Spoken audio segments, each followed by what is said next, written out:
लगता है कि विवेक अग्निहोत्री को विवाद बहुत पसंद है। खुद को चर्चा में बनाए रखने के लिए झूठ सच से परहेज किए बिना सोशल मीडिया पर पोस्ट कर देते हैं। हद तो यह है कि फर्जी नाम के सहारे अपने आप को और अपनी फिल्म को सम्मानित महसूस करवाने से गुरेज नहीं करते। बार बार ये बताने की कोशिश करते हैं कि जिस कश्मीर फाइल पर कंटेंट से लेकर एक्टिंग तक पर सवाल उठे हैं, आलोचना हो रही है, जिस फिल्म को एजेंडे से प्रेरित बताया जा रहा है, उसे दुनिया कितना पसंद कर रही है, उनके काम को कितना पसंद किया जा रहा है, ये विवेक अग्निहोत्री हर झूठी सच्ची खबर के साथ बताने की कोशिश करते हैं। विवेक अग्निहोत्री अपनी इस झूठी तारीफ के लिए विदेशी अवार्ड के नाम से भी फर्जी पोस्ट करने से गुरेज नहीं करते हैं।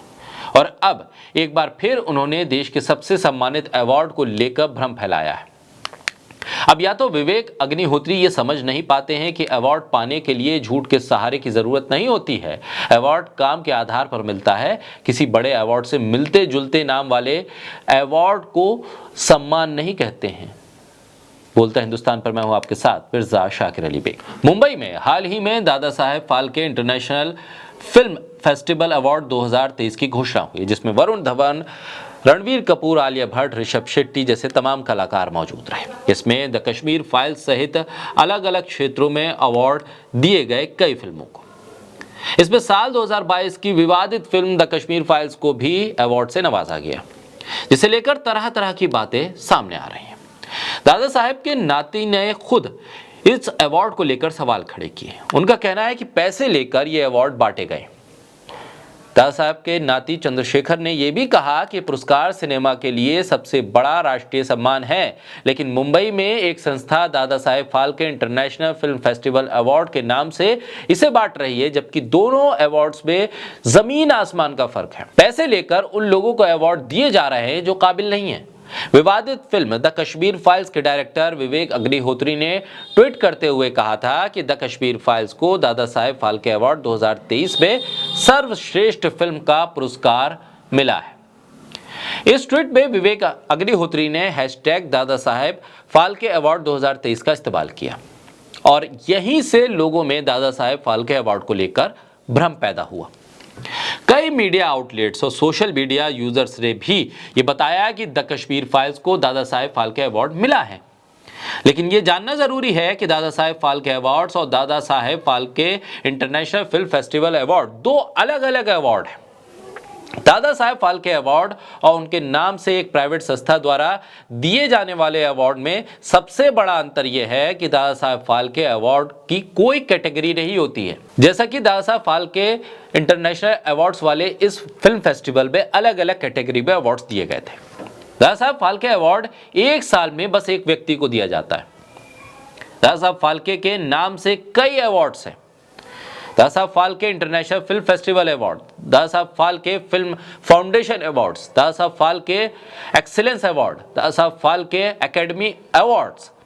विवेक अग्निहोत्री ने अपने ट्वीट में भ्रामक हैशटैग का इस्तेमाल किया। लोगों की जानकारी को दुरुस्त करने की जगह उन्होंने इस भ्रम को फैलाया और दावा किया कि द कश्मीर फाइल्स को दादा साहब फाल्के अवार्ड से सम्मानित कर दिया गया है, जबकि वो खुद जानते थे कि जो अवार्ड उन्हें दिया जा रहा है कि वो दादा साहब फाल्के अवार्ड नहीं है।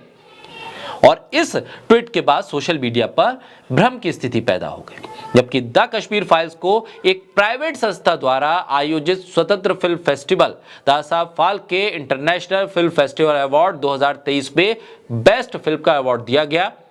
ये पहली बार नहीं है। इससे पहले भी विवेक अग्निहोत्री ने ट्वीट करके कह दिया था कि उनकी विवादित film the Kashmir files Oscar के लिए चुन ली गई है। बाद में पता चला कि ऐसा कुछ भी नहीं था। विवेक अग्निहोत्री की जानकारी अधूरी थी। 10 जनवरी को द कश्मीर फाइल्स फिल्म के डायरेक्टर विवेक अग्निहोत्री ने ऑस्कर 2023 को लेकर एक ट्वीट किया। ट्वीट में विवेक ने दावा किया कि उनकी film the Kashmir files Oscar 2023 के लिए पहली लिस्ट में शॉर्टलिस्टेड हो गई है। द कश्मीर फाइल्स के एक्टर अनुपम खेर ने भी ट्वीट करके लिखा, द कश्मीर फाइल्स और मेरा नाम ऑस्कर 2023 के लिए सर्वश्रेष्ठ फिल्म और सर्वश्रेष्ठ अभिनेता की श्रेणी में चुने जाने पर खुशी है। शॉर्टलिस्ट के रूप में ये एक बड़ी जीत अनुपम खेर ने बताई।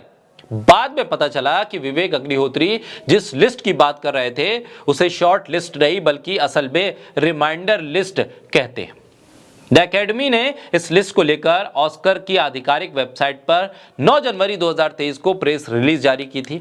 इस पर दुनिया भर की कुल 301 फिल्में शामिल हैं, जो 95वें एकेडमी अवार्ड या ऑस्कर के लिए एलिजिबल यानी योग्य मानी गई।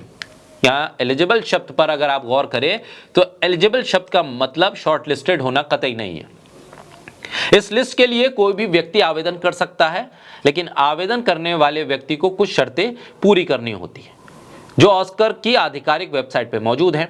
इसमें से कुछ आवश्यक शर्तें हैं। आसान भाषा में समझें कि विवेक अग्निहोत्री की फिल्म द कश्मीर फाइल्स ने सिर्फ ऑस्कर के मापदंडों को पूरा करने वाली कुछ शर्तों को पूरा किया था। इसका मतलब यह नहीं था कि वो शॉर्ट लिस्टेड हो गई। यानी ऑस्कर से लेकर दादा फाल्के अवार्ड तक विवेक अग्निहोत्री का हर दावा भ्रामक है, तथ्यों से परे है, यानी कि झूठ का एजेंडा है विवेक अग्निहोत्री का हर दावा।